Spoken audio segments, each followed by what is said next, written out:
Pancasila, Panca Ajimat, Trisakti harus kita pertahankan terus, malahan harus kita pertumbuhkan terus. Immediately we had proclaimed our independence in August 45. We attached as preamble to our constitution the Pancasila. Panca means five, sila means principle. The Pancasila, the five guiding principles of our national life.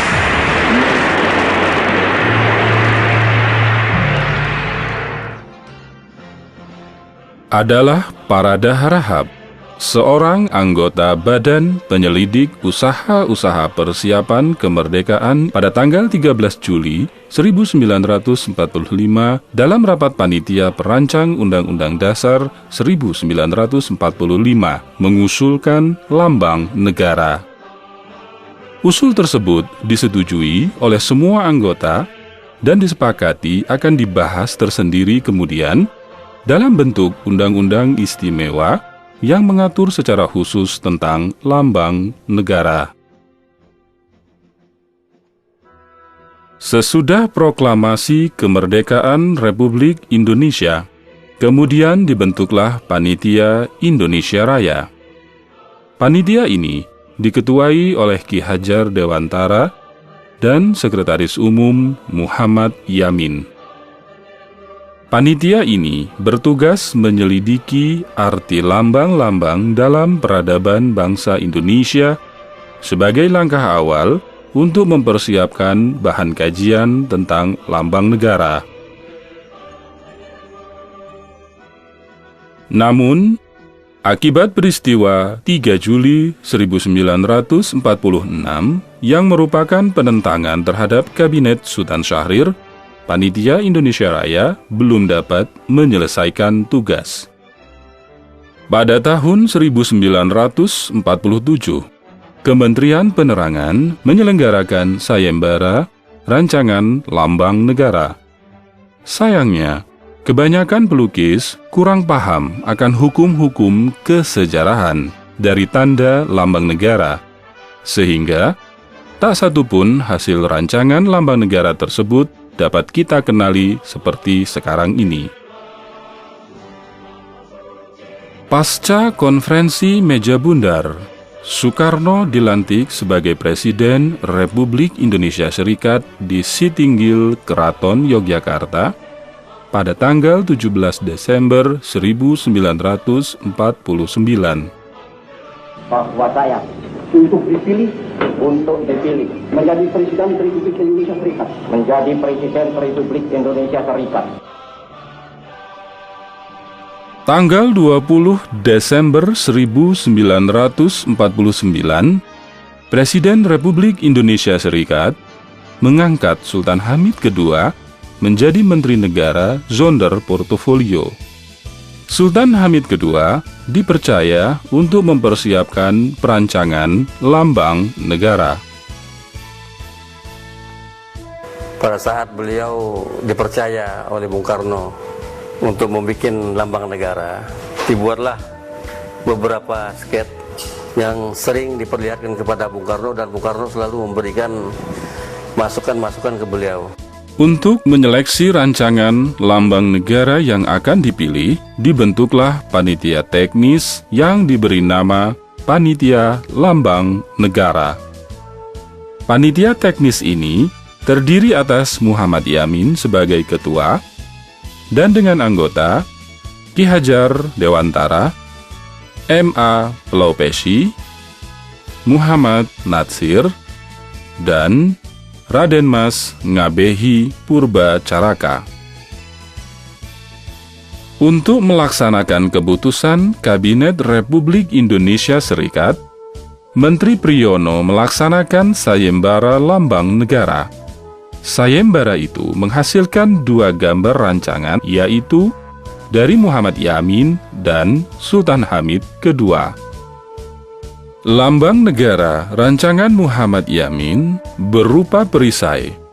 Perisai ini dinamainya matahari bulan atau Syamsiah Komariah atau Aditya Chandra.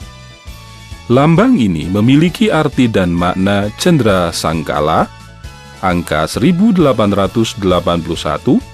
atau tahun Masehi 1949, yaitu tahun kelahiran Republik Indonesia Serikat. Sedangkan lambang negara rancangan Sultan Hamid II mengambil figur Garuda dengan perisai yang melambangkan sila-sila Pancasila. Figur Garuda adalah berdasarkan masukan sketsa gambar Garuda di berbagai candi di Jawa yang dikirim oleh Ki Hajar Dewantara pada tanggal 26 Januari 1950. Rancangan Muhammad Yamin ditolak karena ada sinar-sinar matahari dan menampakkan sedikit banyak disengaja atau tidak terpengaruh Jepang. Sedangkan rancangan Sultan Hamid II mendapat masukan dari Muhammad Natsir. Natsir keberatan terhadap gambaran burung Garuda dengan lengan dan bahu manusia yang dianggap bersifat mitologis hayalan. Anggota lain, Raden Mas Ngabehi Purbacaraka, mengkritisi jumlah bulu ekor 7 helai.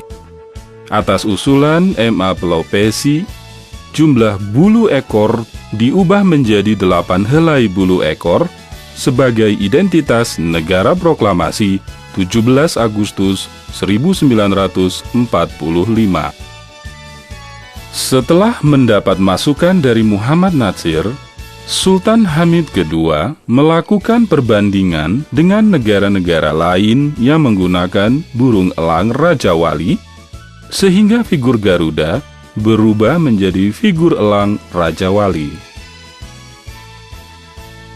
Pada tanggal 10 Februari 1950, Sultan Hamid II mengajukan kembali rancangan lambang negara dengan figur elang Raja Wali.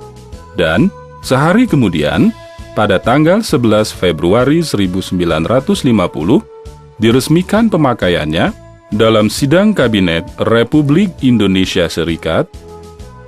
Lambang ini terus mengalami penyempurnaan. Sultan Hamid II mendapat saran dari Presiden Soekarno untuk menyempurnakan kembali bagian kepala elang Raja Wali yang terlihat gundul, dan bagian cakar kaki yang mencengkram pita yang terlihat menghadap ke belakang diubah menghadap ke depan. Ada 3 ciri khas yang untuk pembuktian bahwa Sultan Hamid itu perancang lambang negara. 1, garis khatulistiwa. Kedua, ini lambang persatuan antara ada rantai segi 4 dan bulat. Ini rantai yang selalu dipakai oleh orang-orang Dayak, Kapuas Hulu. Nah, yang ketiga ini diambil dari Kerajaan Sintang, burung Kerajaan Sintang. Setelah dilakukan beberapa penyempurnaan, pada tanggal 20 Maret 1950, lambang negara rancangan Sultan Hamid II yang diramu dari berbagai aspirasi mendapat disposisi persetujuan Presiden Soekarno. Sultan Hamid II menyelesaikan penyempurnaan bentuk akhir dengan menambahkan skala ukuran dan tata warna gambar lambang negara.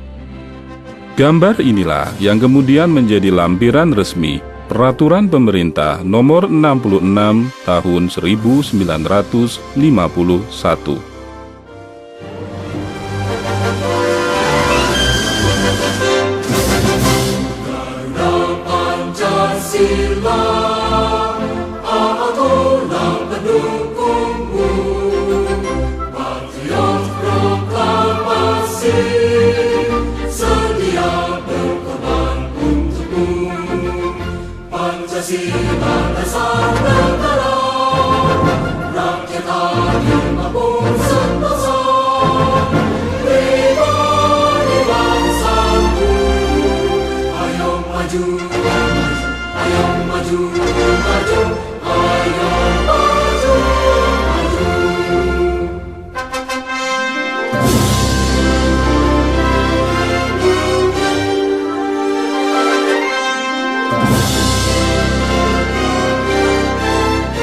Indonesia.